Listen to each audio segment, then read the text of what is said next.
ये लो जल्दी रखो। क्या मम्मा रोज लेट कर देते हो? सॉरी बेटा, अब से नहीं होगा।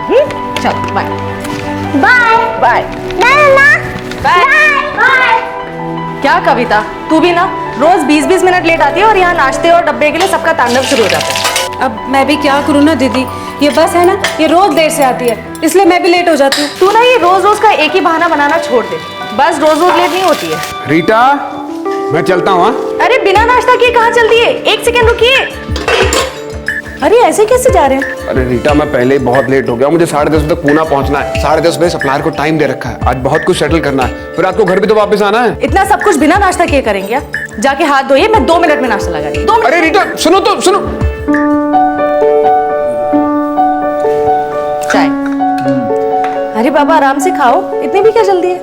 रीटू, तुम सिर्फ वनीता और महेश की मम्मा नहीं हो, मेरी भी मम्मा हो, बल्कि दादी माँ हो। अरे आज वो कविता लेट आई, वरना आपका डब्बा पैक करा के आपको पहले ही दे देती। अरे बाबा, पुणे जा रहा हूँ, जंगल में नहीं जा रहा हूँ, और वो भी पुणे में बुलचंदानी के यहाँ। देखना कितना शानदार लंच करवाएगा बुलचंदानी। हाँ हाँ, बुलचंदानी का लंच शानदार, और हमारे यहाँ तो कुछ बनता ही नहीं है।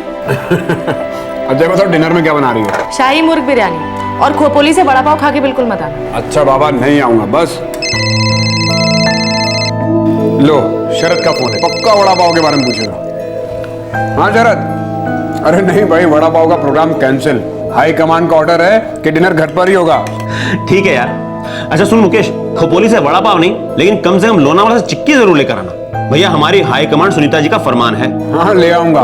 अच्छा सुन, रीटा डिनर में आज शाही मुर्ग बिरयानी बना रही है, तो सुनीता और बच्चों को लेकर यहीं पर आ जाना, डिनर एक साथ करेंगे। सॉरी यार, ये नहीं हो पाएगा। एक्चुअली मेरा एक डीलर आ रहा है, उसकी खातिरदारी करनी है। तू रीटा को बोलना, मैं दोपहर को एक चक्कर लगा कर जाऊंगा। अच्छा चल ठीक है, तो डिनर फिर कभी? हाँ रात को टाइम पर घर आ जाइएगा, मैं खाने पे इंतजार करूंगी। हाँ बाबा, आ जाऊंगा। और हाईवे पे गाड़ी स्लो चलाना, कार है प्लेन नहीं है। हाईवे पर बेसिक स्पीड तो बनती है कि नहीं? जल्दी आ जाना। ये लीजिए, गर्मा गर्म नाश्ता तैयार है। ले आओ ले आओ, बहुत जोर से भूख लगी है। तो गीता का है? वो तो सुबह 7 बजे ही चले गए।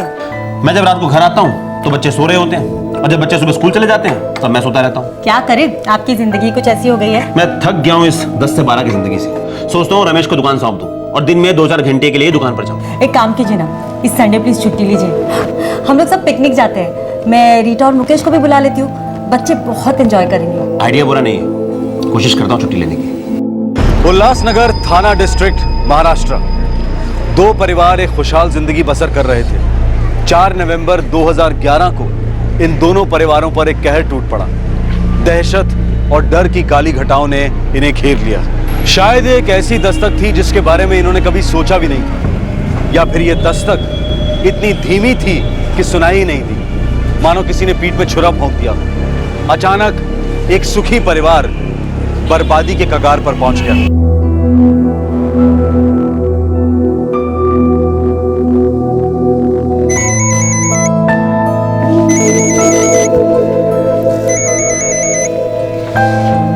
हेलो कविता, मैं विजयनगर जा रही हूँ सत्संग के लिए, शाम को 7:30 बजे तक आऊंगी। वनीता और महेश को बिना नाश्ता खिलाए खेलने मत जाने देना, ठीक है दीदी? अच्छा दीदी, मैं भी 6:30 बजे तक चली जाऊंगी। ठीक है।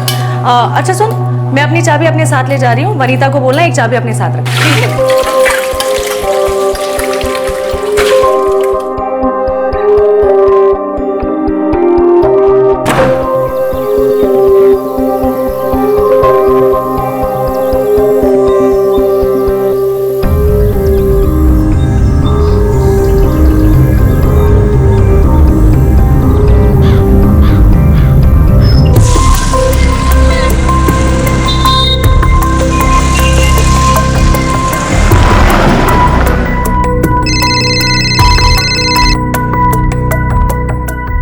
हाँ वनीता बेटा बोलो। पापा, मम्मी घर पे नहीं है। कहाँ गई है? कविता आंटी ने कहा था कि मम्मी सत्संग के लिए गई है, 7:30 तक लौटेंगी। तो बेटा मम्मा का फोन नहीं लग रहा है? नो पापा, 8 o'clock से ट्राई कर रही हूँ, स्विच ऑफ आ रहा है। अच्छा, मम्मा ने बताया था कि वो सत्संग के लिए किसके यहाँ पर जा रही हैं? एग्जैक्ट एड्रेस नहीं बताया पापा, बस इतना बोला है कि सत्संग विजयनगर में है। गुड़िया फिक्र मत कर, मैं अभी तेरी मम्मा को ढूंढ के लाता हूँ। ओके?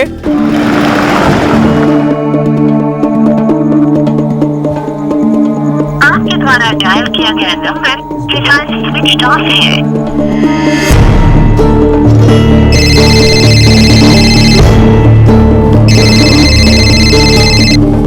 हेलो, हाँ मुकेश, पहुंच गए घर? नहीं, बस पहुंचने ही वाला हूँ। शरद, थोड़ी टेंशन हो गई है। टेंशन? क्या हुआ? रीटा अब तक घर वापस नहीं आई है। वो दोपहर में निकली थी किसी के यहाँ पर सत्संग पर जाने के लिए। उसने बोला था कि शाम को 7:30 बजे तक घर वापस लौट आएगी, लेकिन अब तक घर वापस नहीं लौटी। उसका फोन भी स्विच ऑफ आ रहा है। बस इतना मालूम है कि वो विजयनगर में किसी के यहाँ पर सत्संग पर गई है।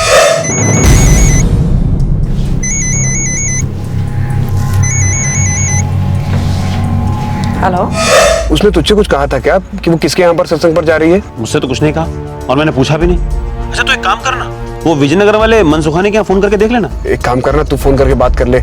बच्चे घर पर अकेले हैं, मैं घर के लिए निकलता हूँ। कोई बात नहीं, मैं फोन कर लेता हूँ।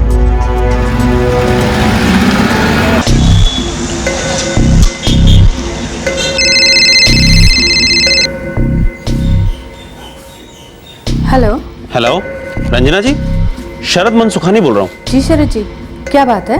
रंजना जी, आपके यहाँ सत्संग था ना आज? वो मुकेश की वाइफ रीटा आई होंगी वहाँ। नहीं तो शरद जी, ना ही मेरे यहाँ आज कोई सत्संग था और ना ही रीटा यहाँ आई थी। अच्छा चलिए, कोई बात नहीं। क्या बात है शरद भाई, सब ठीक तो है? हाँ सब ठीक है, मैं फोन करता हूँ जी आपको दोबारा। ओके जी, bye bye.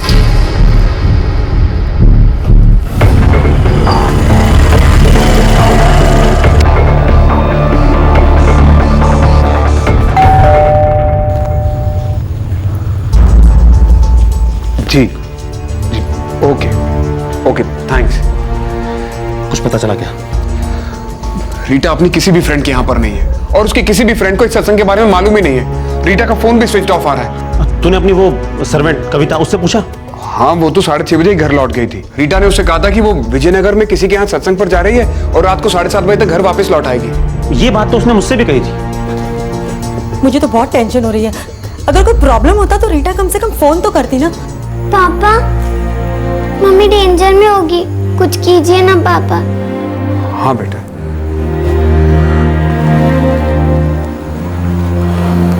Housewife Rita Walecha, Ulhasnagar के बिजनेसमैन मुकेश वलेचा की पत्नी और 2 बच्चों की मां एक दिन अचानक घर नहीं लौटी। बताया जा रहा था कि वो पड़ोस में किसी सत्संग में गई थी, लेकिन रीटा के परिवार वाले पता ही नहीं लगा पाए कि आखिरकार वो सत्संग किसके घर में था।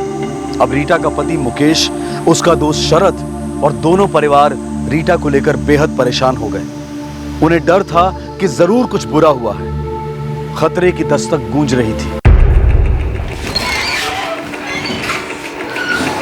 साहब, कल विजयनगर में कोई भी सत्संग नहीं हुआ। मैंने मिसेस रीटा वलेचा के रिश्तेदारों और करीबी दोस्तों से पूछताछ की। ना उनको सत्संग के बारे में कुछ पता है, ना उनके गायब होने के बारे में। मिस्टर वलेचा, हो सकता है सत्संग सिर्फ एक बहाना हो। आपकी पत्नी कहीं और चली गई। कहना क्या चाहते हैं आप कि मेरी वाइफ ने झूठ बोला है? मैं नहीं जानता, मैं सिर्फ आपसे पूछ रहा हूँ। इंस्पेक्टर साहब, रीटा ऐसे मामलों में झूठ बोल ही नहीं सकती। जहां तक हमने छानबीन की है, सत्संग हुआ ही नहीं है। और हमारी राय में आपकी पत्नी से किसी ने झूठ बोला है या फिर आपकी पत्नी आपसे झूठ बोल रही है। वैसे आपकी मिसेस का नंबर हमने मोबाइल कंपनी को भेज दिया है। कल सुबह तक सेल की लोकेशन और कॉल डिटेल्स सब हमारे पास होंगी। तब तक सिर्फ हम इंतजार कर सकते हैं। तो तब तक कुछ नहीं होगा? हम एक टीम को इलाके के सभी हॉस्पिटल्स में भेज सकते हैं।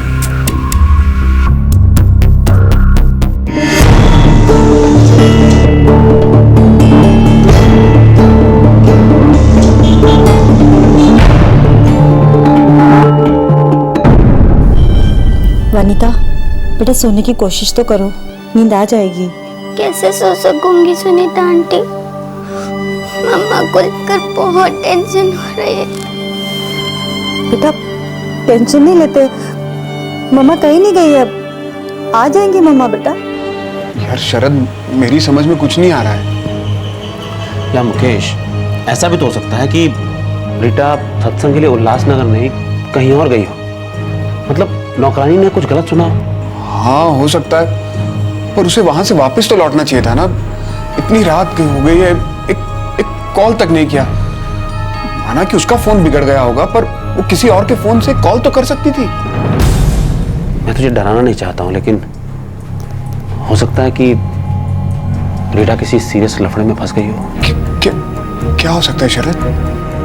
कुछ ऐसा जिसके बारे में हम सोच भी नहीं सकते।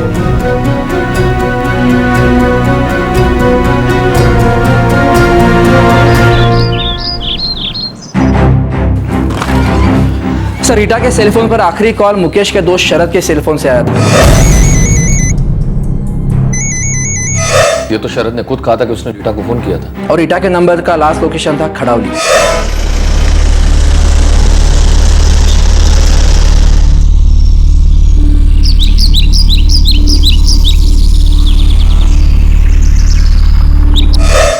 खड़ौली यहाँ से 25 किलोमीटर दूर है और फोन खड़ौली में ही स्विच ऑफ दिखा रहा है। एग्जैक्ट लोकेशन क्या है?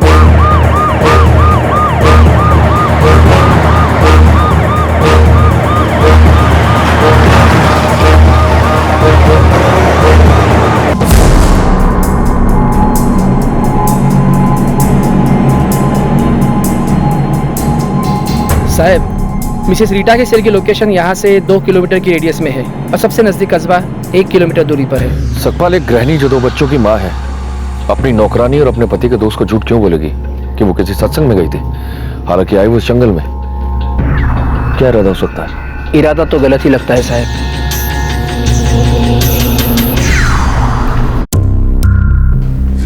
खड़ौली? जी हाँ, खड़ौली, वो भी जंगलों के बीचों बीच। मेरी पत्नी खड़ौली भी जंगलों के बीच में क्यों जाएगी इंस्पेक्टर?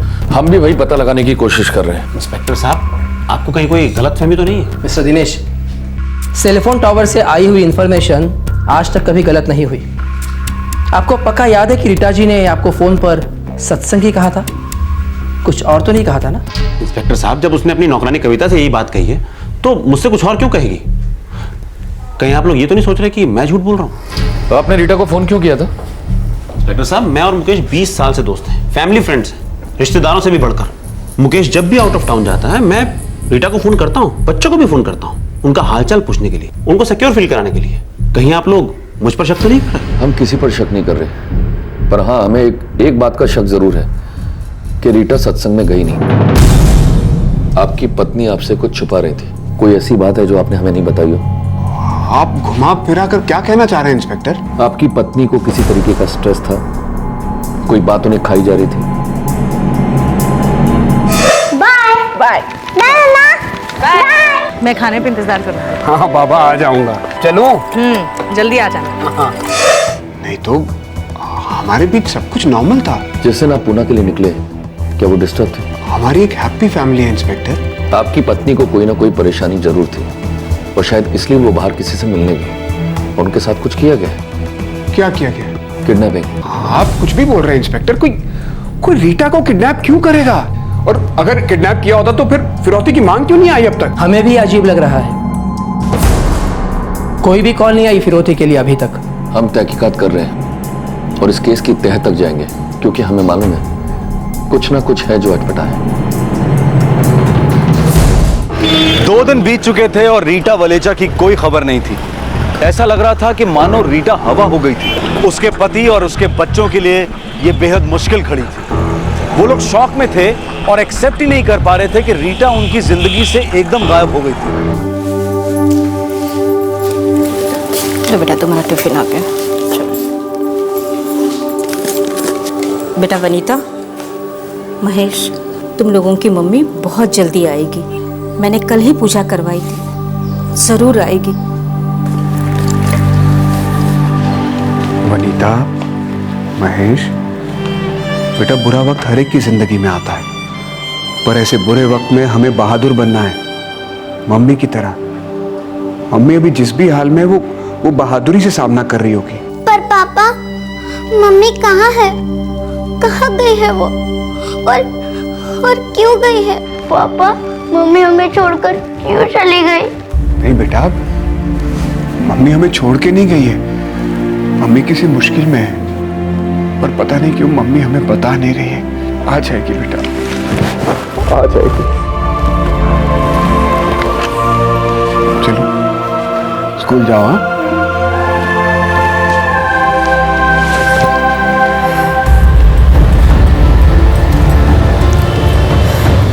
बेटा मुकेश, मैं जानती हूँ कि ये इतना आसान नहीं है, मगर काम भी तो रुकना नहीं चाहिए ना। जिंदगी जीने के लिए होती है और उसे जीना भी बहुत जरूरी है ना बेटा। कैसे माँ जी, कैसे जीऊं मैं? मेरी जिंदगी बनाने वाली मेरे साथ नहीं है, वो गायब हो गई है। उसके बिना कैसे जिया जाएगा?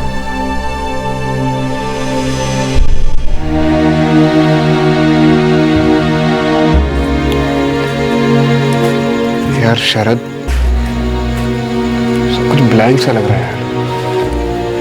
अभी 2 दिन हुए और ऐसा लगता है सालों बीत गए। यार मैं तो रीटा के बारे में सोच रहा हूँ, पता नहीं कहाँ होगी, किस हाल में होगी, और हम लोग उसके लिए कुछ नहीं कर पा रहे। पता नहीं रीटा को कौन सी बात सता रही थी। अरे तो उसे अकेले फेस करने की क्या जरूरत थी? मुझे तो ऐसा लग रहा है जैसे मुझ में ही कोई खामी है। लोग तो तरह तरह की बातें बना रहे हैं। उनका कहना है कि मुझे छोड़ के भाग गई किसी दूसरे के साथ। लोगों का तो काम ही है बोलना, जिसे जो बकवास करनी है करने दे, पर तू कुछ मत सोच। अरे रीटा तुझसे और बच्चों से बहुत प्यार करती है यार, वो तुम दोनों को छोड़कर जा ही नहीं सकती।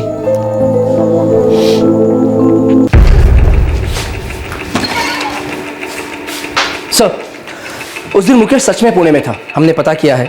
तो अपने बिजनेस के सिलसिले में गया था। इसका मतलब है मुकेश की तरफ से कोई गड़बड़ नहीं हुई शायद। मुकेश और रीटा एक दूसरे से काफी खुश थे, सारे मोहल्ले वाले यही कह रहे हैं। और वो शरद? वो एक दूसरे के बहुत करीबी दोस्त हैं, बहुत सालों से गहरा रिश्ता है उनका।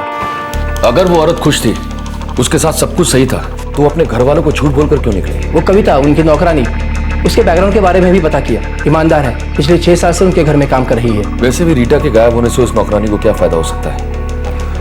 हो सकता है रीटा का कहीं अफेयर हो और वो अपने घर वालों को छोड़कर उस प्रेमी के साथ भाग गई हो, बगैर कोई नामो निशान छोड़े। पर सर, कौन हो सकता है वो प्रेमी? रीटा के बैकग्राउंड पर कोई दाग नहीं है, वो उल्लासनगर की है, अच्छे घर से बिलोंग करती है। अच्छे घर की दीवारों को भी सीलन लग जाती है सकपाल, दरारें पड़ जाती है। एक गृहिणी अपने घर वालों को झूठ बोलकर गायब हो जाती है, ना आने का कोई असर, ना फिरौती की कोई मांग। तुम देखना सकपाल, आने वाले दिनों में इस केस में और कई शॉकिंग खुलासे होंगे।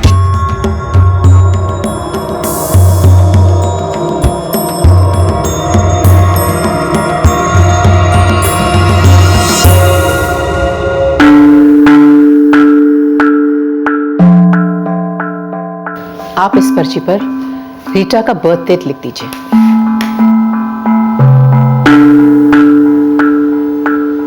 अब आप इसमें से 2 कार्ड चूज करिए।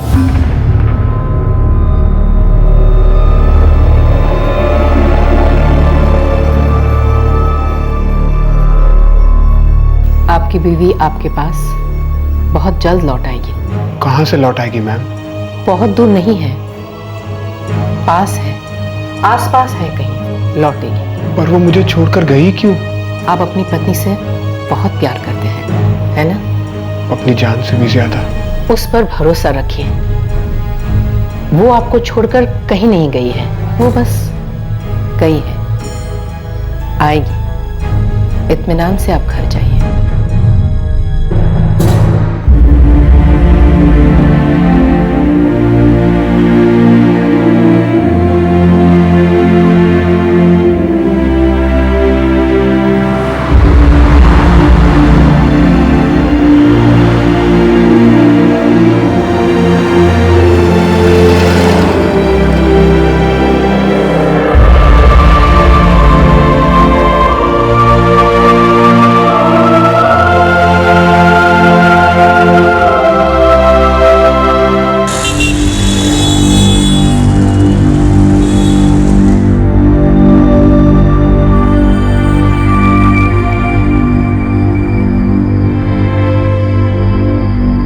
यार शरद, आज 3 महीने हो गए, ना ही हम लोग कुछ कर पाए, ना ही पुलिस कुछ कर पाई है।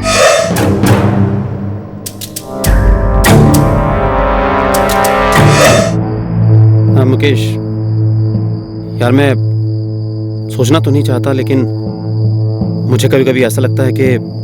क्या लगता है तुझे? शायद रीटा वाकई में कुछ छुपा रही थी, कोई राज, कोई मजबूरी जो उसने तुझे कभी ना बताई हो, इसीलिए शायद बगैर बताए चली गई।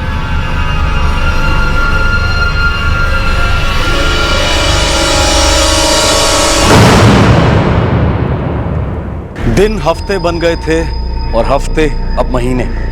पूरे 4 महीने बीत चुके थे जब नवंबर 2011 में रीटा वलेचा ने अपना घर छोड़ा था। अब फरवरी 2012 आ गया था, लेकिन किसी की कुछ समझ में नहीं आ रहा था कि रीटा ने अपने 2 छोटे बच्चों और एक प्यार करने वाले पति को क्यों छोड़ दिया था।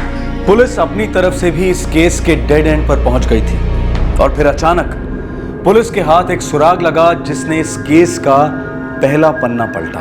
अच्छा नहीं लग रहा कि हम इस केस को क्लोज नहीं कर पा रहे हैं। सर हो सकता है इस केस का एक अतीत हो, उस औरत का कोई अतीत हो, शादी के पहले का अतीत, जो एक दिन उसकी ज़िंदगी में अचानक स्प्रिंग की तरह उछल पड़ा और उसे मजबूर किया गायब हो जाने पर बिना कोई सुराग छोड़े। खैर वो गिरीश केमिकल के केस का क्या हुआ? तुमने उन फैक्ट्री के कामगारों के बयान लिए? सर आज मैं फैक्ट्री के मैनेजर को मिलने के लिए जा रहा हूँ। मैं रिपोर्ट कल तक फाइल कर दूंगा।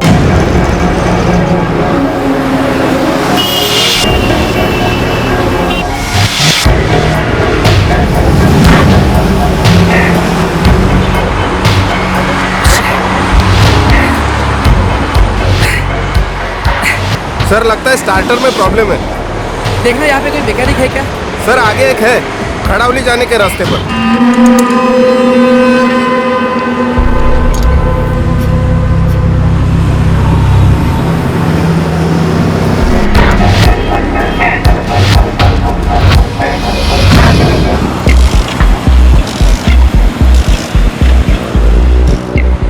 साहब लगता है स्टार्टर प्लग में करंट नहीं आ रहा है। ठीक है, जो भी है जल्दी से ठीक कर लो। आधा घंटा मिनिमम लगेगा साहब। चाय वाय बोलूं? सर वो खड़ावली वाला केस, उसमें कुछ खास बात नहीं ना आया? बिल्कुल जीरो गोविंद। उस औरत के सेल का लोकेशन इधर खड़ावली जंगल में दिखा रहा था और उसके पति को कोई आइडिया ही नहीं था कि उसकी पत्नी इधर खड़ावली क्यों आई थी। सर क्या वो औरत अपने पति को छोड़कर गई होगी? लगता तो ऐसा ही है गोविंद। अब 4 महीने हो गए, उस औरत की कोई खबर नहीं हुई। लगता है वो औरत यहाँ खड़ावली में किसी से मिलने के लिए आई हो और यहीं से गायब। जंगल में मंगल हो गया सर। कोई खड़ावली का लफड़ा है क्या साहब? हाँ, एक औरत यहीं से छू हो गई। क्यों, तुम भी शामिल थे क्या? बस क्या साहब, अपन तो छोटा मोटा मैकेनिक है साहब। अगर लफड़ेबाजी करनी होती तो इधर काहे को सड़ता गैरेज में। अपन को बस लगा साहब, आप लोगों ने 4 महीने पहले की बात बोली ना और बोला यहाँ से एक औरत गुल होगी, इसलिए अपन को कुछ याद आया साहब। क्या याद आया? साहब एक बहुत अजीब वाक़यात हुआ अपने साथ। रीटा वलेचा का केस लगभग क्लोज किया गया था। इस केस पर काम कर रहे 2 पुलिस अधिकारी खड़ावली किसी और केस के संदर्भ में गए थे। खड़ावली के रास्ते पर उनकी मोटरसाइकिल खराब हो गई और पास के एक मैकेनिक ने उनकी वो बातें सुन ली जो वो रीटा वलेचा केस के बारे में कर रहे थे। उस मैकेनिक के बयान से पुलिस को अपना पहला ब्रेक थ्रू मिला। पूरे 4 महीने बाद रीटा वलेचा के केस ने सबके पैरों तले जमीन खिसका दी। साहब अभी गई नवंबर की बात है, जब मैं अपने काम में था तब एक आदमी आया मेरे पास।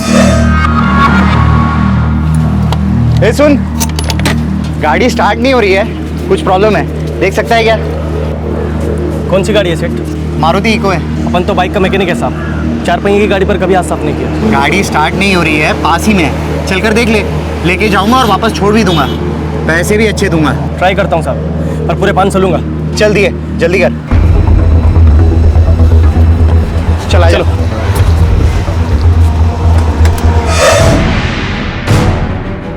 साहब वो आदमी मुझे जंगल के अंदर लेकर गया।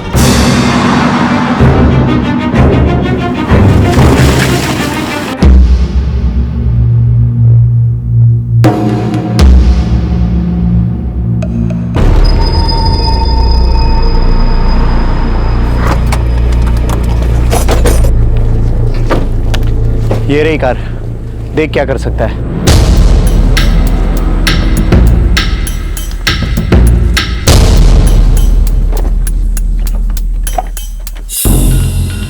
बाइक का मैकेनिक है, कुछ ना कुछ तो कर ही लेगा।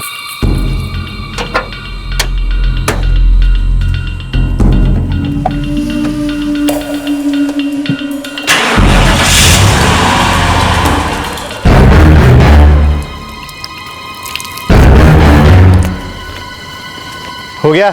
हाँ साहब। साहब ये खून? अरे मुर्गी का खून है, कल रात को यहाँ पर पार्टी बनाई थी ना, तो सारा खाना खुद ही बनाया था। ये ले रख, चल गाड़ी में बैठ, छोड़ देता हूँ।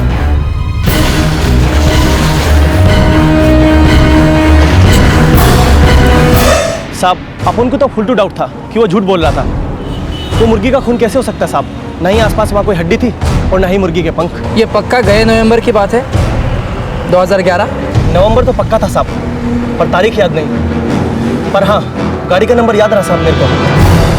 पता नहीं क्यों, पढ़ा और याद रख लिया। क्या है वो नंबर? MH04 FC 5678।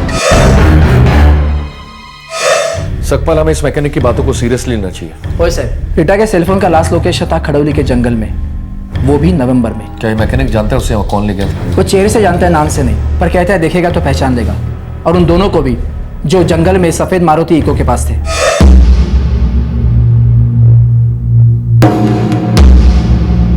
पता लगा ये MS04 FC 5678 मारुति इको किसकी गाड़ी है? रजिस्ट्रेशन थाने का ही है।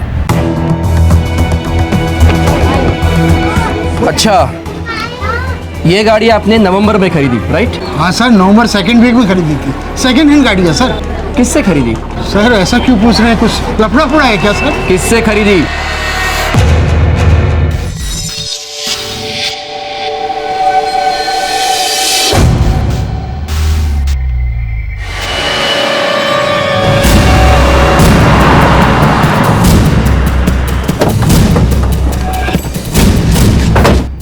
अरे सकपाल साहब, आप यहाँ कैसे? मिस्टर शरद, आपको हमारे साथ चलना होगा।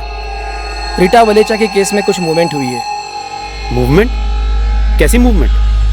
आप हमारे साथ पुलिस स्टेशन चलिए, आपसे कुछ बातें करनी है। ठीक है। मिस्टर शरद, हमें एक सुराग मिला है जो ये साबित करेगा कि मिसेस वलेजा का मर्डर हुआ है। ये आप क्या कह रहे हैं? जी हाँ, वो भी खड़ौली के जंगल में। किसने मारा था उसे? वही हम पक्का करने की कोशिश कर रहे हैं। हाँ साहब, यही वो आदमी जिसकी कमीज पर खून के धब्बे थे। क्या बकवास है ये झूठ बोल रहा है ये।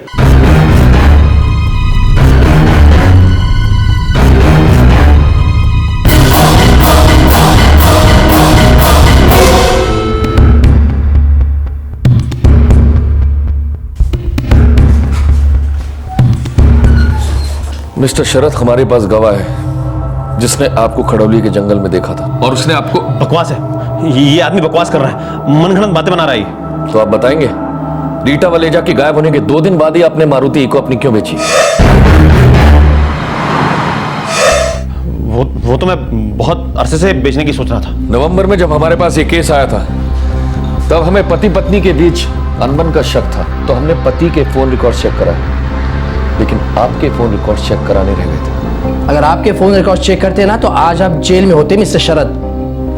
मिसेस रीटा वलेचा के सेल का आखिरी लोकेशन खड़ौली जंगल था और उसके बाद फोन बंद बता रहा था। और जब हमने आपके सेल रिकॉर्ड्स चेक किए, तो उस दिन आपके भी सेल का लोकेशन खड़ौली जंगल ही था।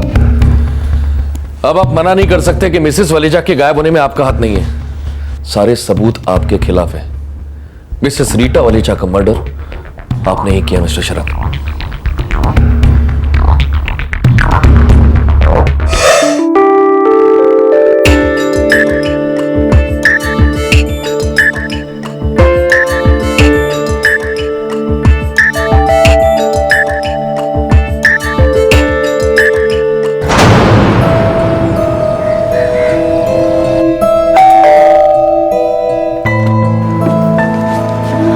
अरे आप हाय रीटा। आइए ना।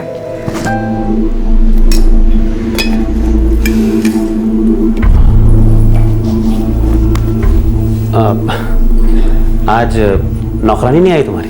नहीं, वो आज छुट्टी पर है।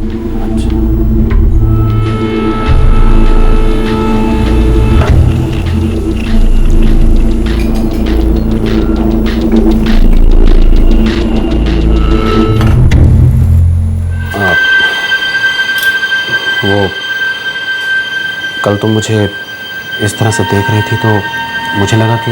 मैं देख रही थी? कहना क्या चाहते हैं आप? सॉरी रीटा, मेरा वो मतलब नहीं था। तो क्या मतलब था आपका शरद? आई एम सॉरी, मैं चलता हूँ।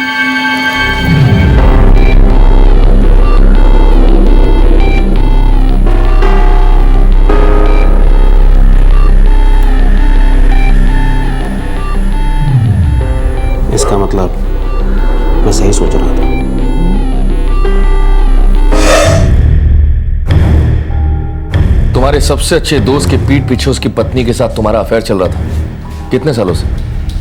6 साल। और 6 साल चलने देते, फिर उसके बाद और 6 साल। वैसे भी आपकी पत्नी और आपके दोस्त मुकेश को इसकी भनक तक नहीं थी, फिर ऐसी भी क्या अनबन हो गई तुम दोनों के बीच कि तुम्हें अपने नाजायज प्यार का गला घोटना पड़ा? ये तुम क्या कह रही हो? जो सच है वो है। देखो, ये अफेयर तुम्ही को चाहिए था और मुझे पैसे भी चाहिए थे। पर मैंने इसे पैसों के लिए नहीं किया, मेरा तुम्हारी तरफ अट्रैक्शन था। मुझे भी तुम पसंद थे, लेकिन मुझे पैसों की तरफ ज्यादा अट्रैक्शन है। तुम मुझे ब्लैकमेल कर रही हो, ये गलत है रीटा। अपने भाई जैसे दोस्त के पीठ पे छुरा भोंकते हो और सही गलत मुझे समझा रहे हो। तो ठीक है, नहीं चाहिए मुझे ये अफेयर, मैं जा रहा हूं अपने घर। ठीक है, मैं भी तुम्हारे घर जाके तुम्हारी बीवी को सब कुछ बता देती हूँ। तुम्हारी बीवी को बता देती हूँ कि तुम्हारे पति से मेरा मन भर गया। क्यों? तुम ये सब क्यों कर रही हो? मुकेश अच्छा कमाते हैं, पर मुझे और चाहिए शरद। तुम्हारे पैसों से मैं अपनी सारी जरूरतें पूरी कर सकती हूँ। वैसे भी शरद, ये बहुत बड़ी कीमत नहीं है हमारे इस एंजॉयमेंट की। एंजॉय हम दोनों ने किया है, लेकिन कीमत मैं अकेला चुका रहा हूँ। तुम्हारा बिजनेस अच्छा खासा चल रहा है, अच्छे पैसे कमाते हो। थोड़ा सा मुझे दे दो कि क्या चला जाएगा तुम्हारा। हाँ, मैंने अपने दोस्त के साथ गद्दारी की थी, मुझे उसकी सजा भुगतनी पड़ रही थी। रीटा की मांगे दिन बर दिन बढ़ती चली जा रही थी और उसे इतने पैसे देना मेरे बस के बाहर हो रहा था। मैं इस झमेले से बाहर निकलना चाहता था, वरना कई जिंदगी बर्बाद हो जाती। तो तुमने एक जिंदगी खत्म करने की सोच ली, बर्बाद करने की सोच ली, राइट? शरद भाई, आपने पिंपरी का नाम सुना है, पूना के पास? हाँ सुना। सुना है ना?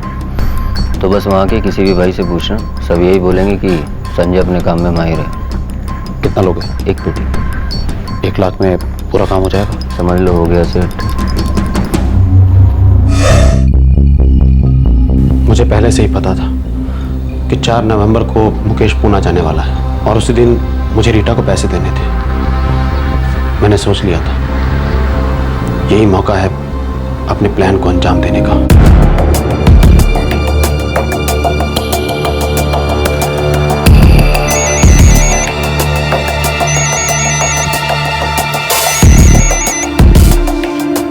हेलो।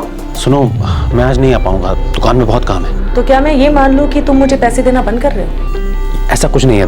अच्छा तुम एक काम करो, तुम मार्केट आ जाओ, मैं तुम्हें वहीं दे दूंगा। एक आदमी से पैसे लेने हैं मुझे। तो मैं मार्केट क्यों आऊं? तुम पैसे लेके घर आ जाओ। अरे तुमसे तो बातें भी करनी है यार।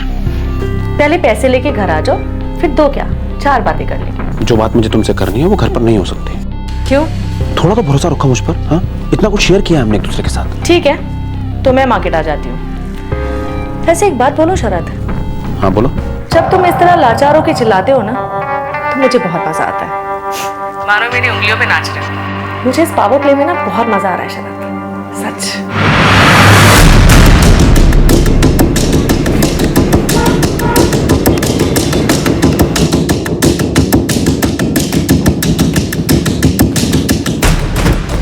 ये आदमी कौन है? इसी से तो पैसे लेकर देने, अभी देता हूँ। तो अभी क्या अभी दे दो। मेरे बच्चे घर पर इंतजार कर रहे हैं। मैं नौकरानी को बोलकर आई हूँ कि मैं विजयनगर जा रही हूँ सत्संग के लिए। मैं और लेट नहीं हो सकती शरद। मैडम, पैसे अभी मेरे पास कैश में नहीं है, बस थोड़ा सा आगे इंतज़ार कर रहे हैं। आप 5 मिनट इंतज़ार कर लो ना सर।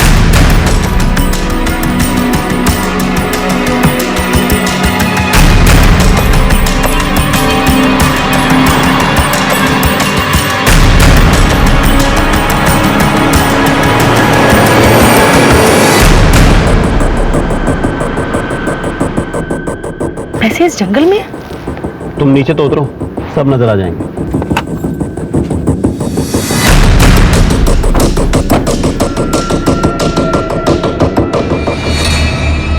गेम खेल रहे हो, वो भी मेरे साथ शरद। आज से पहले तुम बैटिंग कर रही थी और मैं फील्डिंग, अब उल्टा होगा।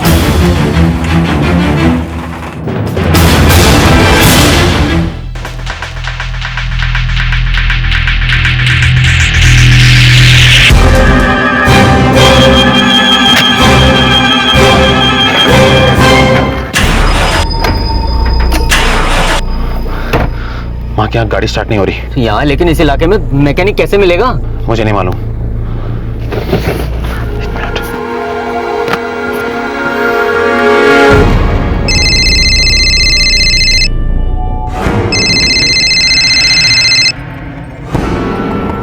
हाँ शरद, क्या हाल है? बाट लग गई है यार। क्यों, क्या हुआ? खड़ावली के जंगल में हूँ और मेरी गाड़ी खराब हो गई है। अरे तू जंगल में क्या कर रहा है? समझ में नहीं आ रहा यार, कहाँ से शुरू करूँ। मैंने अपने दोस्त आकाश को सब कुछ बता दिया। वो पानी और मैकेनिक लेकर पहुंच गया। तुम सोच सकते हो ये खबर मुकेश को मिलने के बाद उसकी क्या हालत होगी? तुम्हारा 20 साल पुराना दोस्त, योर बेस्ट फ्रेंड।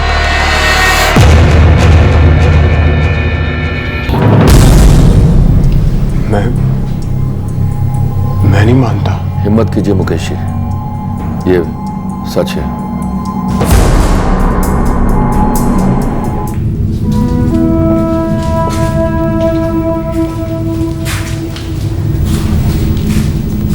शरद,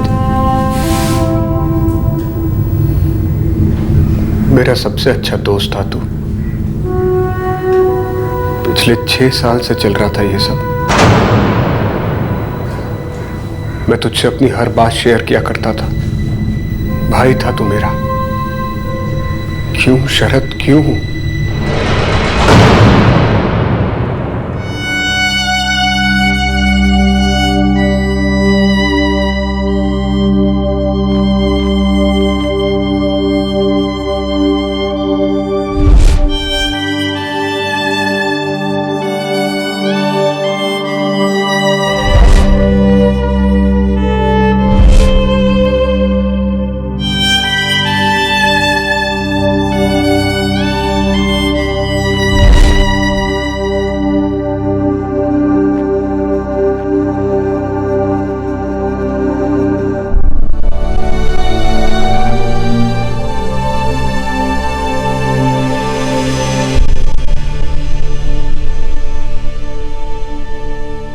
रीटा के जेवर जो शरद और संजय ने उसकी डेड बॉडी से निकाले थे, वो उल्लासनगर के ही एक जौहरी के यहां से बरामद हुए।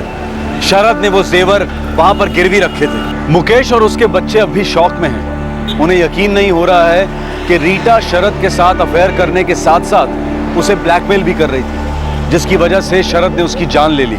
परिवार वालों के लिए रीटा एक अच्छी माँ थी, एक अच्छी पत्नी थी।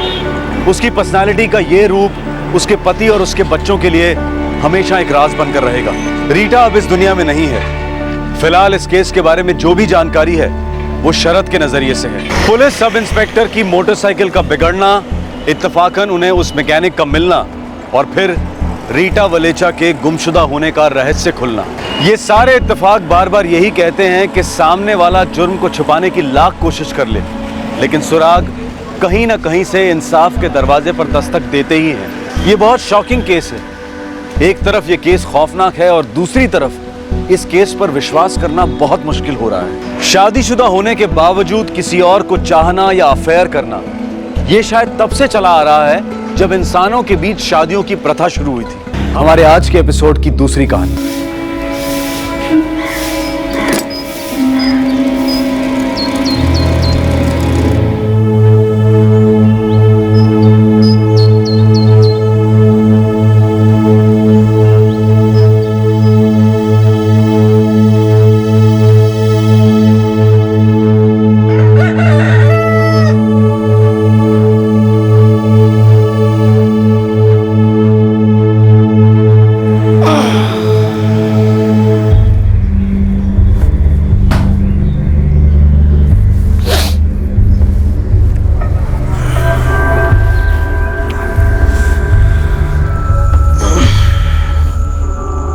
कविता, सकाळी यार।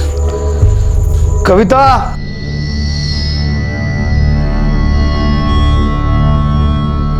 सकाळी। कविता, ए कविता, कविता दरवाजा उघड ना। तू क्या कर रही है अंदर? कविता दरवाजा खोल, हाँ या ना तो बोल। कविता, कविता, कविता, काय झाला? आई काय तुम्हारी? आई, एक मिनट है बेटा। कविता, कविता, कविता, आई, कविता, आई, कविता, दरवाजा उघड। कविता, कविता, आई, दरवाजा खोल। आई, आई, कविता, कविता, आई, आई, आई,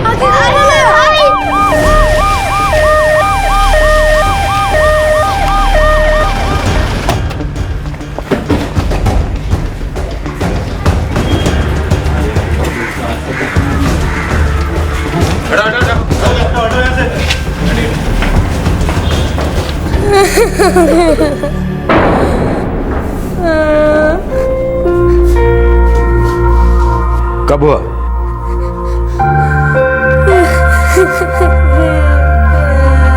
कब हुआ ये? सर ये आज सुबह हुआ। पापा आई को खोज रहे थे, फिर हमें आई कमरे में मिली लटकते हुए। सर, नाम कविता है और गर्दन के निशान को देखकर लगता है कि पास पड़े दुपट्टे का इस्तेमाल हुआ है। बच्चा बता रहा है कि अंदर के कमरे में मिली लटकती हुई। अब ये सुसाइड है या कुछ और पता लगाना होगा। सर, पोस्टमार्टम के लिए भेज दूं? ठीक है, भेज दो। और पूछताछ के लिए हस्बैंड को लेकर चलो। पता लगाओ फैमिली में और कौन है, कोई रिश्तेदार। बच्चों की देखभाल के लिए कोई ना कोई तो होना चाहिए। माँ गुजर गई है इनकी। Right sir.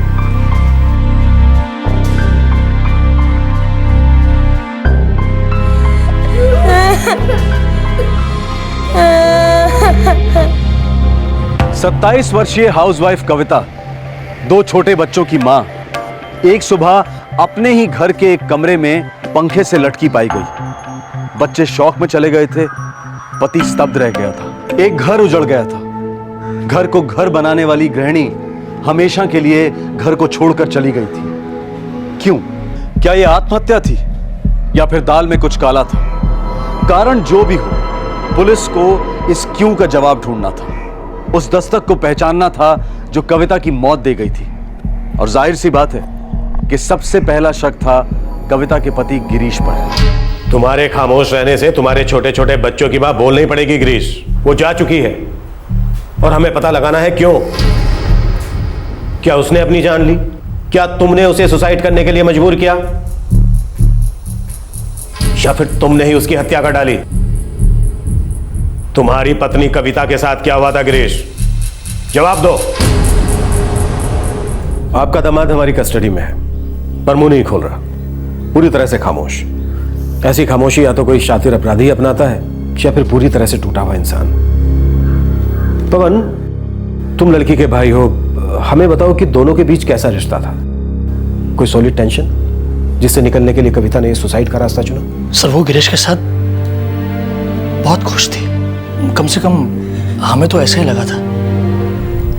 इंस्पेक्टर साहब, हम इस शादी के खिलाफ थे, लेकिन पोते रवि का मुंह देखा तो हमने उन्हें अपना लिया। भागकर शादी की थी दोनों ने? लव था उनका। अब उसके सामने कोई क्या कर सकता है?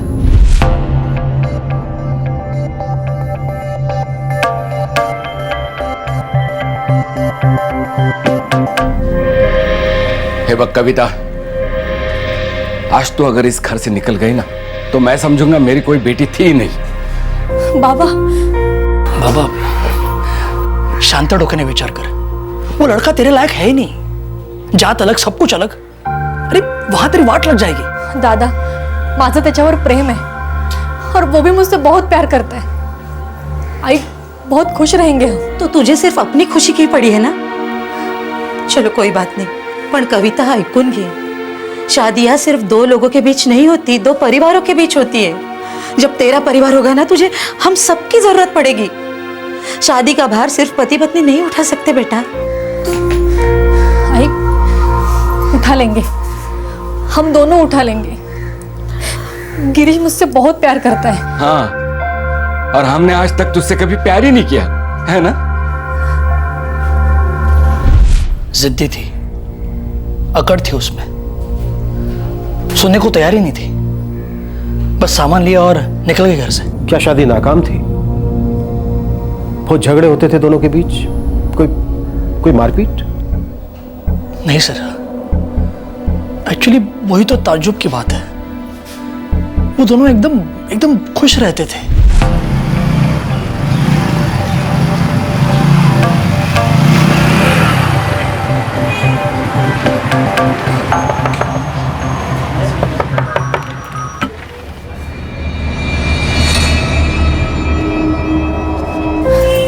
असं का बोलतोस दादा? शादी हो गई है मेरी, अब दोबारा सोचने का सवाल ही पैदा नहीं होता। बस आगे का सोचना चाहती हूँ मैं। देख पवन, मैं एक मामूली आदमी हूँ, एक ड्राइवर हूँ। मैं मानता हूँ कि मैं ज्यादा नहीं कमाता, लेकिन इतना कमा लेता हूं कि अपनी बीवी को, अपनी फैमिली को खुश रख सकूं। मैं कुछ बनना चाहता हूं, मेहनत से नहीं डरता मैं। मोहन, तुम्हारी बहन को मैं किसी भी चीज की कमी नहीं होने दूंगा। और तुम्हारी फैमिली हमेशा खिलाफ रही है। उन्होंने कभी कविता को बहू माना है अपना? हाँ? नहीं, अभी तक नहीं, लेकिन मुझे पता है एक ना एक दिन वो जरूर मान जाएंगे। सारा गुस्सा ठंडा हो जाएगा, और ठंडा नहीं हुआ तो मुझे नहीं फर्क पड़ता।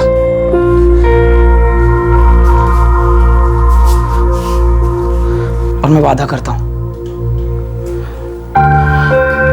मैं कविता का साथ कभी नहीं छोड़ूंगा। सर, गिरीश वाकई में भला इंसान है। उसने बहुत बहुत मेहनत की कविता और बच्चों को खुश रखने के लिए। मुझे नहीं लगता कि कविता उसके कारण दुखी थी। फिर और क्या कारण हो सकता है सुसाइड का? बोला ना सर, हमें तो कुछ सोच ही नहीं रहा। जब तक गिरीश मुंह नहीं खोलेगा हम उसे छोड़ेंगे नहीं। हम बच्चों की कस्टडी आप लोगों को देना चाहते हैं। अगर मंजूर है तो ठीक है, नहीं तो फिर सरकारी अनाथालय तो। नहीं, आप ऐसा क्यों बोल रहे हैं? दोनों बच्चे हमारे साथ रहेंगे। ठीक है सर, कविता की बॉडी कब तक? एक दिन और लगेगा पवन, हमें कुछ फॉर्मेलिटीज पूरी करनी है।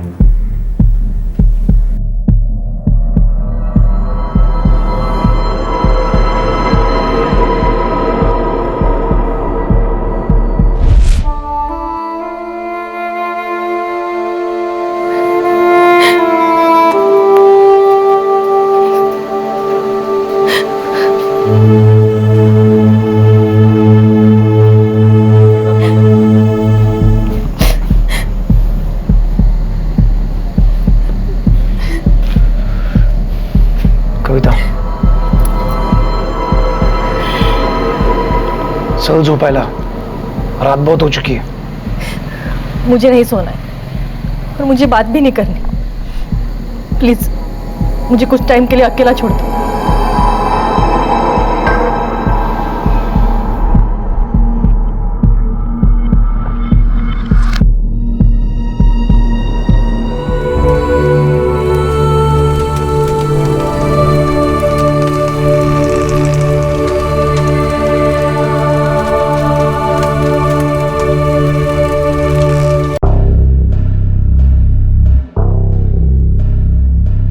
रवि बेटा, क्या ऐसा कुछ हुआ था जिससे तुम्हारी आई नाखुश थी, दुखी थी, या फिर रोती हो?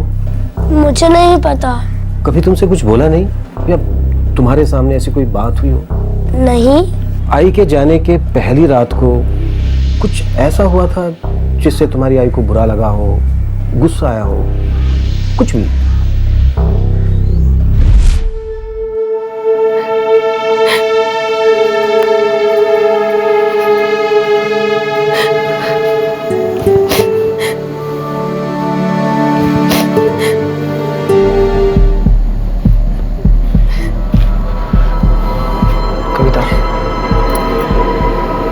सो जो पहला, रात बहुत हो चुकी है। मुझे नहीं सोना है और मुझे बात भी नहीं करनी। मुझे कुछ टाइम के लिए अकेला छोड़ दो।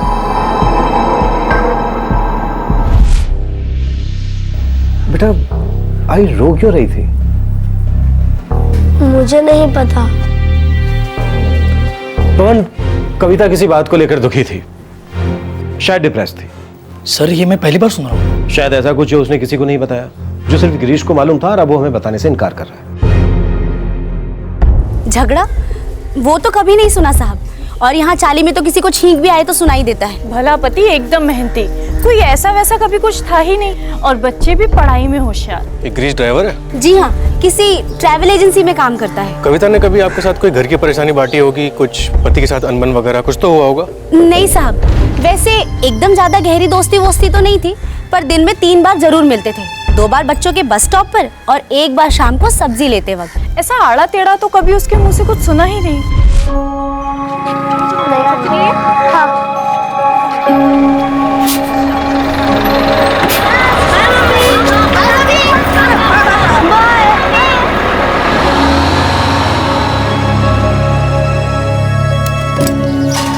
काय तेरे स्काई गर्ल, ये एसजी इंटरनेशनल स्कूल है या क्या है? लेकिन सुषमा वहाँ बच्चों को ना इंटरनेशनल बनाते हैं, ये फड़फड़ अंग्रेजी और हर चीज़ में ना टिप टॉप। हाँ रे हेमा, मैंने भी एजे इंटरनेशनल के बारे में बहुत अच्छा सुना है। एडमिशन थोड़ा मुश्किल है, पर एक बार बच्चा उस स्कूल में गया ना तो भविष्य की चिंता नहीं। अरे बच्चों की भविष्य की चिंता तो हर किसी को होती है। अभी कोई अपना खून बेच के लाएगा क्या इतने पैसे? ऐसे में तो हमारा भविष्य कुछ होगा ही नहीं। अरे सुषमा, बच्चों का भविष्य जैसे भी हो पैसे बचाकर बच्चों को ऐसे स्कूल में डालना चाहिए। तो तू क्या रवि को डाल रही है वहाँ एसजे इंटरनेशनल? हाँ, सपना है मेरा, लेकिन देखना पड़ेगा। गिरीश हाँ कह दे बस। बस ऐसे ही घर वर की, बच्चों की रोजमर्रा की बातें हुआ करती थी। ज्यादातर बच्चों की पढ़ाई को लेकर ही बात होती थी, होमवर्क, ट्यूशन व्यूशन, डब्बा, ये वो। लेकिन गिरीश के खिलाफ कभी कुछ नहीं बोलती थी साहब। दरअसल साहब पिछले 1 साल से ना गिरीश ज्यादा करके मुंबई के बाहर ही रहता था, और कविता ने भी एक कपड़ा बनाने की फैक्ट्री में नौकरी कर ली थी। दोनों जी तोड़ मेहनत कर रहे थे साहब। ऐसे में काय का झगड़ा वगड़ा साहब? वैसे ये गिरीश कौन सी एजेंसी में ड्राइवर था, क्या नाम बताया आपने? आकाश टूर एंड ट्रेवल्स, यहीं पास में ही उनका ऑफिस है।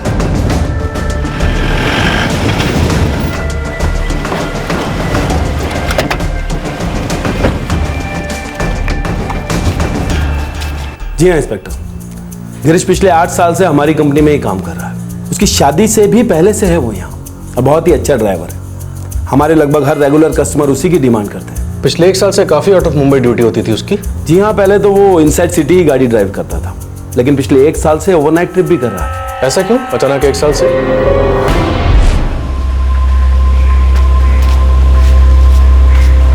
गणपति बप्पा।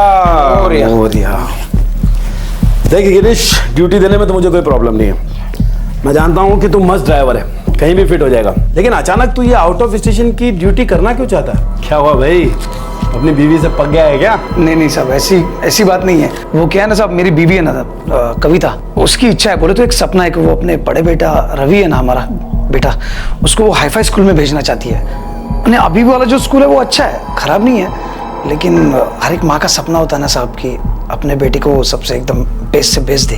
कौन से स्कूल में? वो सब एसजे इंटरनेशनल स्कूल है ना, जहाँ पे आप जैसे बड़े बड़े लोग के बच्चे आते हैं, वहाँ पे। इस साल हमने फॉर्म भरा था उस स्कूल में, लेकिन वो रिजेक्ट हो गया साहब। क्यों? मेरी आमदनी की वजह से। वो फॉर्म पे लिखना पड़ता है ना, तो लोग बोले कि वो आमदनी मैच नहीं करती, इसलिए वो। अच्छा, तो तू ज्यादा पैसा कमाने के लिए बाहर जाना चाहता है? अब वही तो एक काम है जिसमें से ज्यादा कमा सकता हूँ। अच्छी बात है गिरीश, ऐसे ही मेहनत करता रहे, देखना लाइफ में कहीं ना कहीं जरूर पहुंचेगा, गारंटी है मेरी। आप जैसे बड़े लोगों की कृपा है सर। भाई बड़ा तो अब तू बनने वाला है, तुझे मैं तगड़े भाड़े का काम देता हूँ। ये ले, इस पार्टी के पास पहुंच जा। अच्छा साहब। और ये लोग टिप भी बहुत अच्छी देते हैं। इंस्पेक्टर, गिरीश एक फैमिली मैन है, दिन रात मेहनत करके एक एक पैसा अपने परिवार के लिए जमा करता है, और उसकी बीवी भी अपने बच्चों को अच्छी एजुकेशन, अच्छा फ्यूचर देने के लिए दिन रात एक कर रही थी। लेकिन अब देखिए इंस्पेक्टर, उसकी बीवी ने सुसाइड कर लिया, सब कुछ खत्म हो गया। इंस्पेक्टर, कभी कभी तो सब कुछ झूठ लगता है, एकदम झूठ। पुलिस को हर तरफ से एक ही बात सुनने को मिल रही थी कि कविता और गिरीश के संबंध अच्छे थे। वो दोनों मिलकर अपनी जिंदगी को और बेहतर बनाने में लगे हुए थे। वो दोनों चाहते थे कि उनके बच्चे उनके साधारण बैकग्राउंड से ऊपर उठकर नई ऊंचाइयों को छुए। तो फिर अचानक कविता की मौत कैसे हुई? डेथ बाय हैंगिंग, कहने को आत्महत्या, पर शक का एक छोटा सा तिनका दस्तक दे रहा था कि शायद कविता की मौत का कारण रवि की एजुकेशन से जुड़ा हुआ था।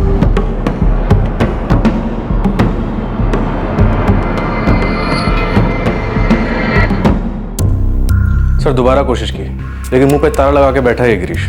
सभी लोग सिर्फ अच्छी बातें कर रहे हैं इसके बारे में, इसके और कविता के रिश्ते के बारे में भी गुणगान हो रहा है। फिर साला ये सुसाइड वाला एंगल कहां से आता है? सर हो सकता है स्कूल के एडमिशन को लेके कुछ हुआ, उस औरत की जान अटकी थी एसजे इंटरनेशनल में। क्या कहते हो, एक बार बात करें इन एसजे इंटरनेशनल वालों से? सर पिछले साल कविता और गिरीश के बेटे रवि का एप्लीकेशन फॉर्म रिजेक्ट हुआ था, लेकिन इस साल उसको एडमिशन मिल गया था।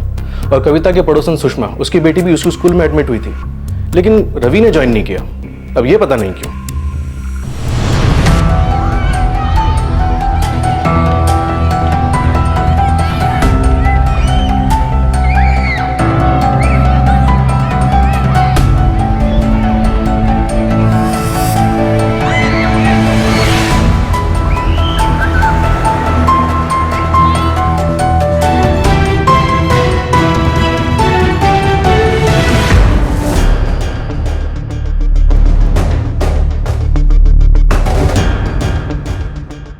जी हाँ, रवि गिरीश शिंदे को हमने एडमिशन दिया था इस साल। 10 दिन पहले मैं उसके पेरेंट्स से मिली भी थी। लेकिन रवि ने ज्वाइन नहीं किया? जी नहीं किया। एडमिशन मिलने के बाद भी? जी।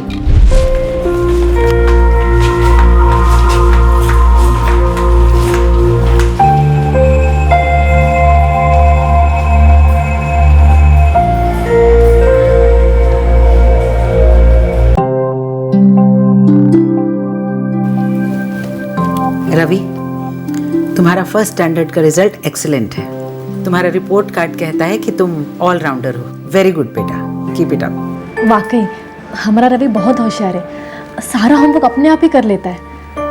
वेरी गुड, ऐसे ही बच्चे स्कूल की शान बन जाते हैं। कविता, तुम जाकर एडमिनिस्ट्रेटिव ऑफिसर से मिलो, वो तुम्हें फीस वगैरह की फॉर्मेलिटीज समझा देगी। ठीक है मैडम, थैंक यू बोलो। Thank you. फिर मैंने सुना कि उन्होंने लड़के को एडमिट ही नहीं किया। क्यों एडमिट नहीं किया? आई एम सॉरी, रीजन तो मुझे पता नहीं। मैंने कविता को एडमिनिस्ट्रेटिव ऑफिसर के पास भेज दिया था, उसके बाद मैं उनसे मिली भी नहीं। क्या आप प्लीज एडमिनिस्ट्रेटिव ऑफिसर से बात करवा सकती हैं? श्योर, ग्राउंड फ्लोर पे ऑफिस है, मैं इन्फॉर्म कर देती हूँ।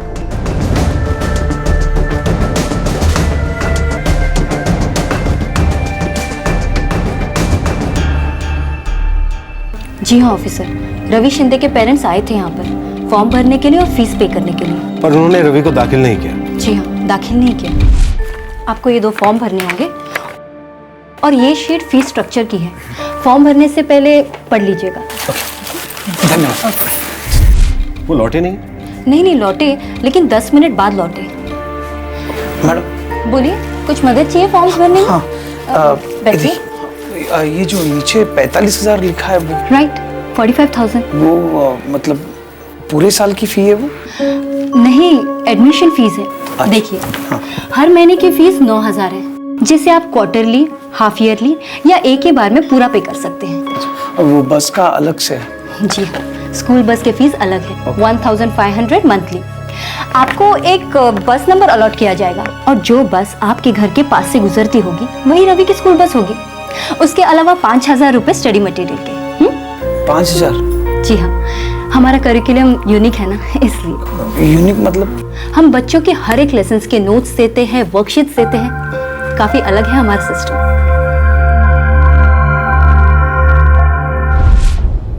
उसके बाद वो नहीं लौटे? जी हाँ, नहीं लौटे। मुझे लगता है कि वो लोग फीस अफोर्ड नहीं कर पाए। ग्रीश ने पिछले साल भी अप्लाई किया था ना रवि के एडमिशन के लिए? मेरे पास उसका प्रूफ नहीं है, लेकिन हाँ, उन्होंने मुझसे कहा था कि उन्होंने पिछले साल भी फॉर्म भरा था। शायद प्री सिलेक्शन में ये फॉर्म रिजेक्ट किया गया होगा। प्रदीप। जी मैडम। तुमने मुझसे कहा था ना कि रवि शिंदे के फादर गिरीश ने पिछले साल 2011 में भी फॉर्म भरा था? Yes madam.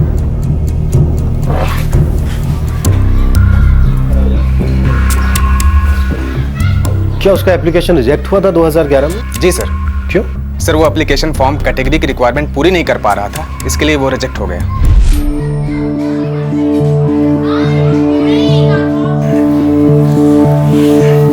नमस्ते। हाँ नमस्ते सर, वो मेरा बेटा रवि शिंदे, उसकी एडमिशन को लेकर एक फ़ोन आने वाला था। वो हमने जब स्कूल में फॉर्म भरा था तो उन्होंने बताया था कि हम फ़ोन करके बताएंगे, तो फ़ोन आया नहीं। हाँ तो शायद फॉर्म रिजेक्ट हो गया होगा। क्यों सर? मेरा रवि तो होशियार है एकदम। तो कोई और कारण होगा।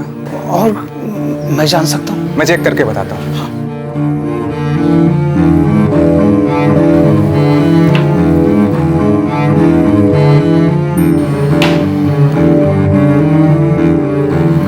क्या नाम बताया आपने? रवि गिरीश।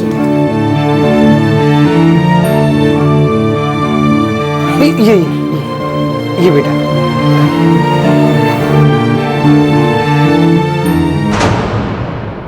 देखिए आप बुरा मत मानिए, आपके लड़के में कोई प्रॉब्लम नहीं है। हमारे स्कूल के हिसाब से फैमिली की इनकम जितनी होनी चाहिए थी उतनी नहीं है। मैं समझा नहीं। देखिए सर, यहाँ फीस ऊंची है, एक स्टैंडर्ड है। अगर फैमिली की सालाना इनकम उस स्टैंडर्ड को मैच नहीं कर पाती तो एडमिशन नहीं देते। स्कूल का रूल है।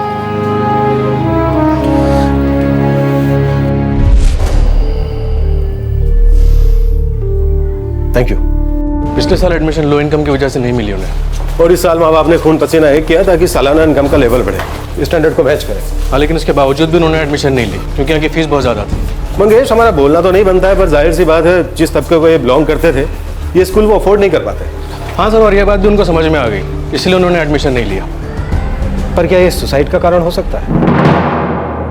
हर माँ बाप अपने बच्चों के लिए बेहतरीन चीजें चाहते हैं, बेस्ट कपड़े, बेस्ट खाना, बेस्ट तालीम। लेकिन ये बेस्ट क्या है? बेस्ट की परिभाषा फैमिली की इनकम तय करती है, खासकर उन लोगों के लिए जो ईमानदारी से काम करते हैं और मेहनत भरी जिंदगी जीते हैं। पर अक्सर आलीशान जिंदगी वालों का बेस्ट गरीब लोगों के जहन में एक सपना बनकर अपने झंडे गाड़ता है। गरीब माँ बाप अपने बच्चों को वो वाला बेस्ट देना चाहते हैं जो उस चांद की तरह है, जो कभी उनके हाथ नहीं लगेगा। लेकिन इसके बावजूद माँ बाप छलांग लगाते हैं उस चांद को पाने के लिए। गिरीश, हमें कोई भी ऐसा कारण नजर नहीं आ रहा है जो इस बात की तरफ इशारा करता हो कि कविता ने तुम्हारी वजह से सुसाइड किया। उल्टा सब लोग एक ही बात कह रहे हैं कि कविता और गिरीश की जोड़ी बहुत अच्छी थी, दोनों में कोई बैर नहीं था। अच्छा गिरीश, एक बात बताओ, क्या कविता ने ठान लिया था कि रवि एसडी इंटरनेशनल में ही पढ़ेगा? क्या वो इस बात पर अड़ी थी?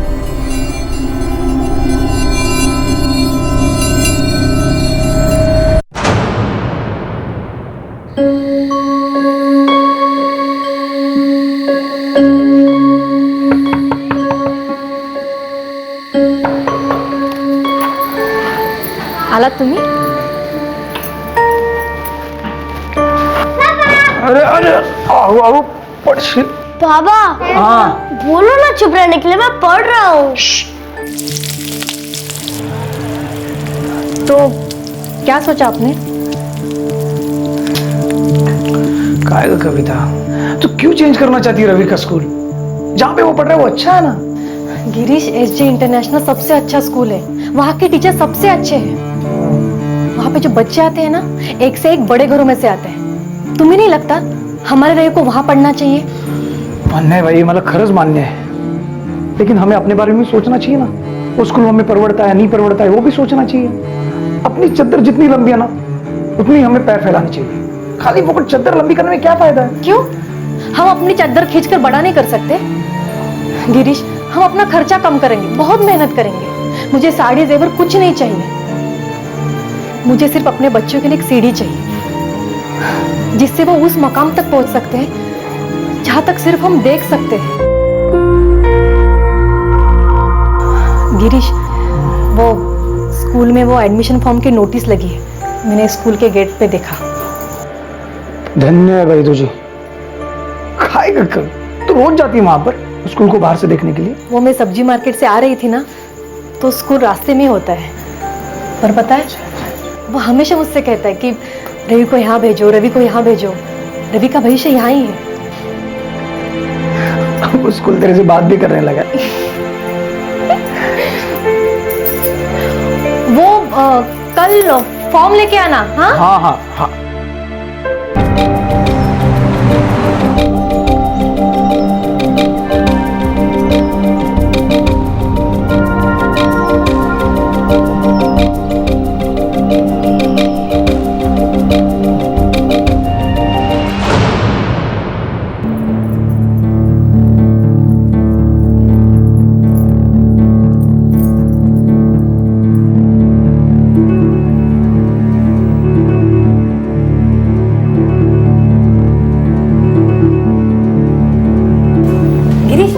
फैमिली इनकम कितना लिखूं? हाँ, फैमिली इनकम 10,000 लिख। 12 लिख देती हूँ। तुम्हें कभी कभी ओवर टाइम तो मिल ही जाता है ना।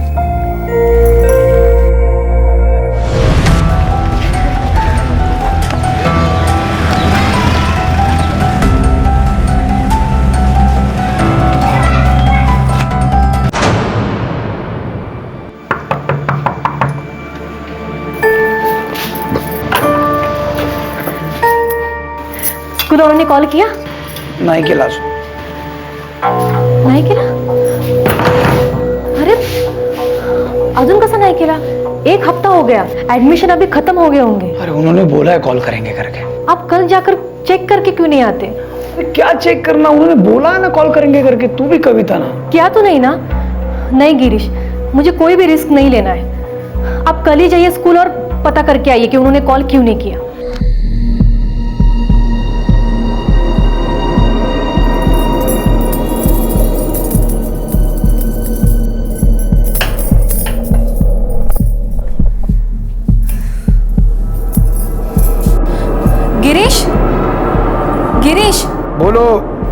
हमारे रवि का फॉर्म इसलिए रिजेक्ट हुआ क्योंकि हमारी फैमिली इनकम कम है। हाँ।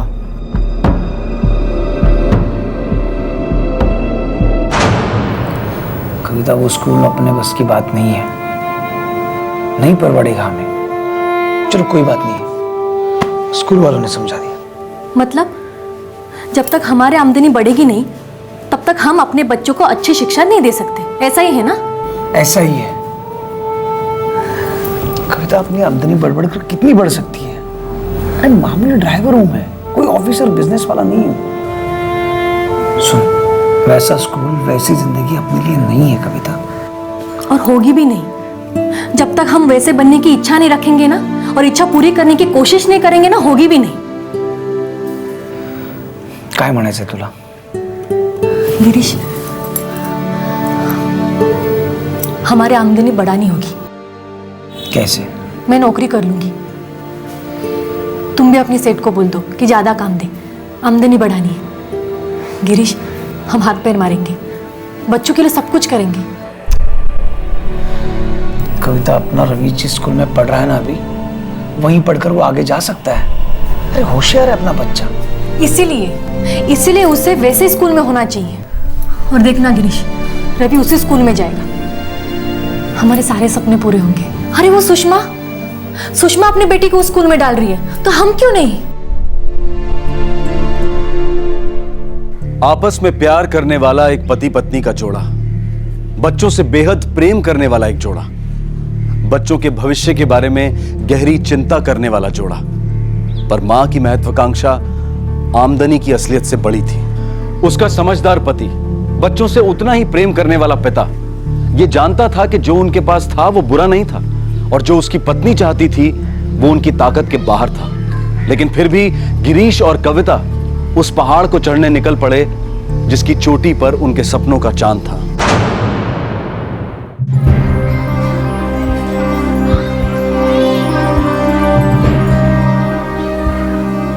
आपको ये 2 फॉर्म भरने होंगे, और ये शीट फीस स्ट्रक्चर की है। फॉर्म भरने से पहले पढ़ लीजिएगा। धन्यवाद।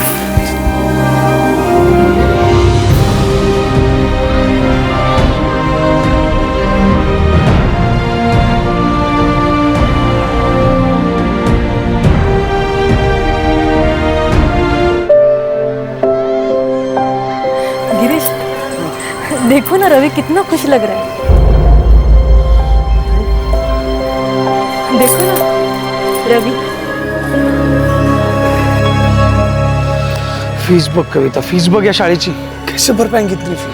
कितनी है? देख,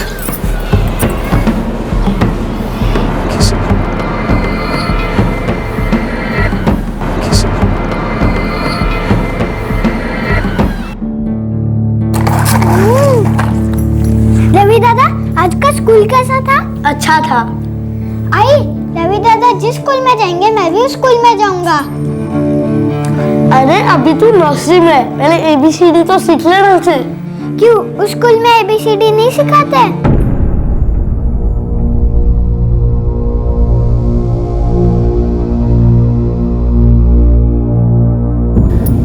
गिरीश, फिलहाल हम महीने के 20-25 कमा लेते हैं। लगता है अब रवि की फीस भर पाएंगे। कविता, खून चूस लेगा वो स्कूल हमारा, और अगले साल फीस बढ़ी तो हम और मेहनत करेंगे गिरीश। फिर किरण की बारी आएगी, दुगनी फीस, फिर भूखे मर जाएंगे हम। मान जा, नहीं होगा। मैं अपने बच्चों की पढ़ाई के लिए एक टाइम का खाना छोड़ सकती हूँ, कुछ भी कर सकती हूँ। तू ना बावली हो गई है, वेडी जली है तू।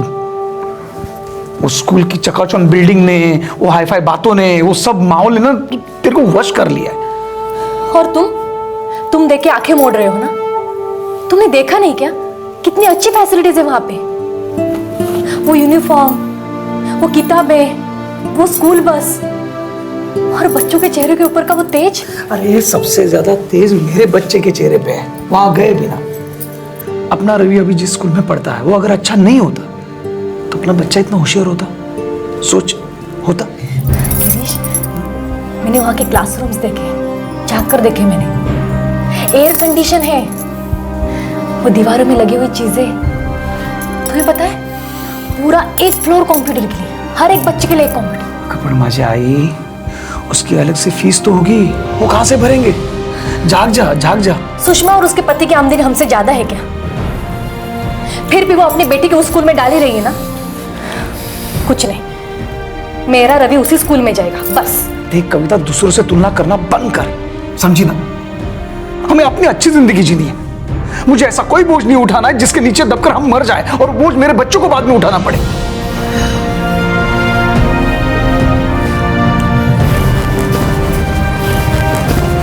समझ जा, समझ जा। अरे अभी जो है वो अच्छा है। अपनी आधी जिंदगी पिस जाएगी ये स्कूल के खर्चे के नीचे। भूखे भूखे मर जाएंगे हम लोग। अरे अपने बच्चों के साथ अच्छा ही होगा।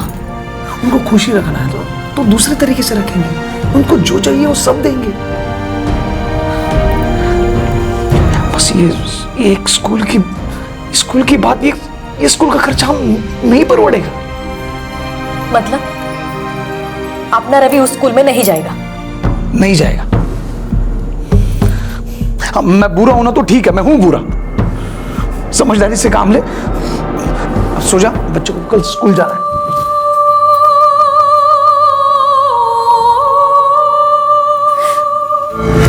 आई, आज टिफिन में क्या दिया है? देखिए, आप बुरा मत मानिए।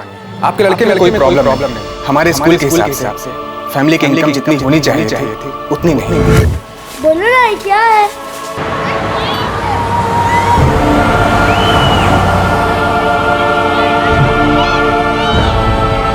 फीस बुक या सारी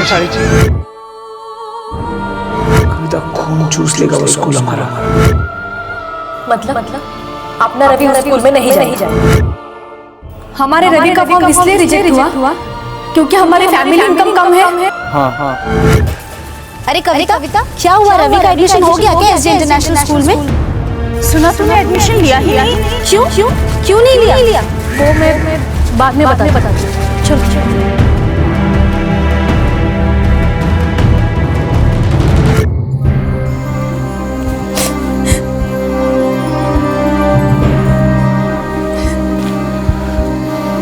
कविता, सो जो पहला, रात बहुत हो चुकी है। मुझे नहीं सोना, मुझे बात भी नहीं करनी। प्लीज मुझे कुछ टाइम के लिए अकेला छोड़ दो।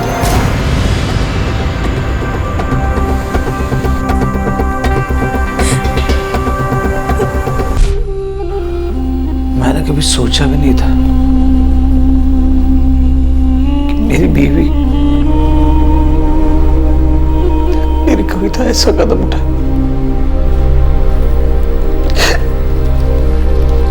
वो ऐसा सोचने वाली नहीं थी साहब। अच्छी थी वो, अच्छी माँ थी, अच्छी बीवी थी। अपने छोटे छोटे बच्चों को छोड़कर चली गई वो।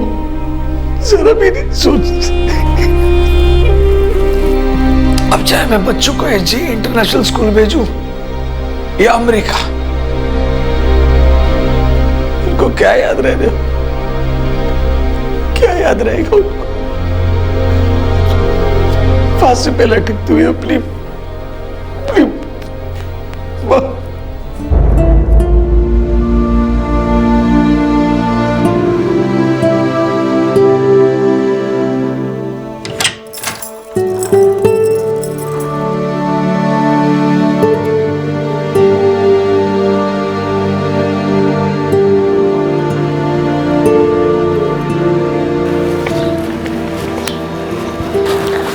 बाबा, उस दिन रात को आई क्यों रो रही थी?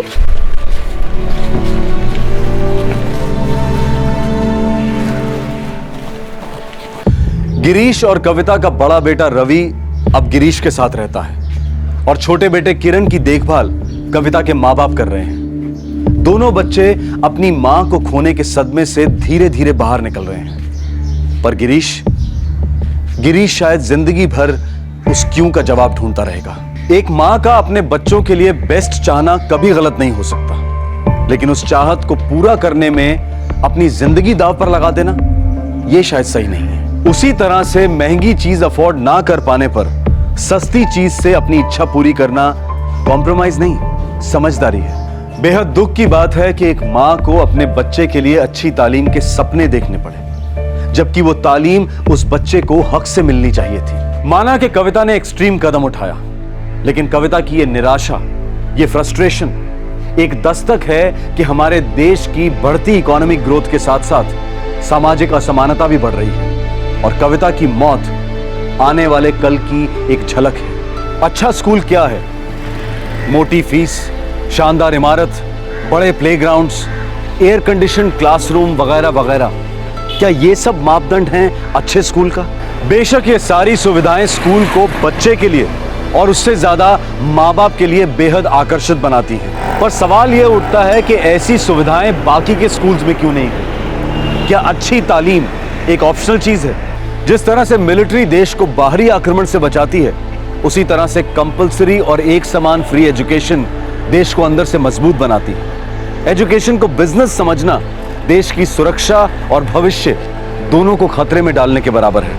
आप किसी भी विकसित देश को देखिए, वहां आप एक बेहतरीन और फ्री पब्लिक एजुकेशन सिस्टम पाएंगे, जहां प्रधानमंत्री का बच्चा और उसके ड्राइवर का बच्चा एक ही स्कूल में पाए जाएंगे और उन्हें आगे बढ़ने का समान अवसर मिलेगा।